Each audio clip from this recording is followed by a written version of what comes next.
The civilizations that visit us are at the different stages of evolution.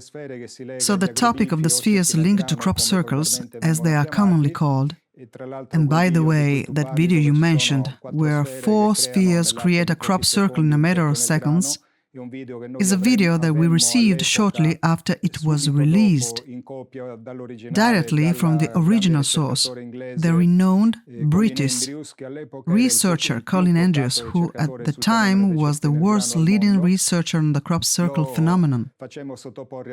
We had that video analyzed and it was found to be completely free of any kind of manipulation. Therefore, it is an authentic recording of how these objects create crop circles through controlled and regulated emissions of energy fields capable of producing perfect geometric shapes. Practically, all of them are built according to the golden ratio, a fact rarely discussed.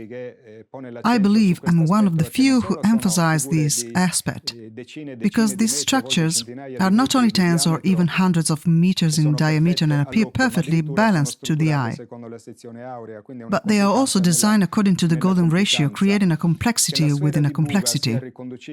I don't know if Buga's sphere can be linked to the objects seen in Oliver Cassel's in 1996 video. Based on messages from extraterrestrials to contactees, these spheres can do even more. They can reduce their mass to zero, allowing them to fly without avionics, according to our technical knowledge. They can also change their vibrational state, transforming from matter to energy and back. In the case of Oliver Cassel and this footage, the spheres are made of energy. They are white spheres of light. But there is also, for example, a video, and there are others as well, a video actually filmed, I believe in 1958, by a contactee Awal Menger, where you see a metasphere, filmed at the time with a film camera, transforms into sphere of light. So, hypothetically, I believe Buga's sphere could do the same thing.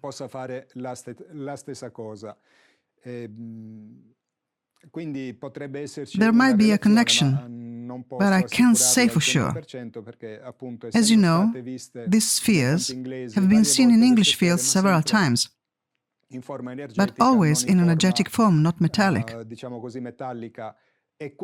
However, it is curious that the type of interaction left by the Buga sphere, which dried out the vegetation, grass and even seedlings at the points of contact, closely resembles the phenomenon of so-called phantom crop circles.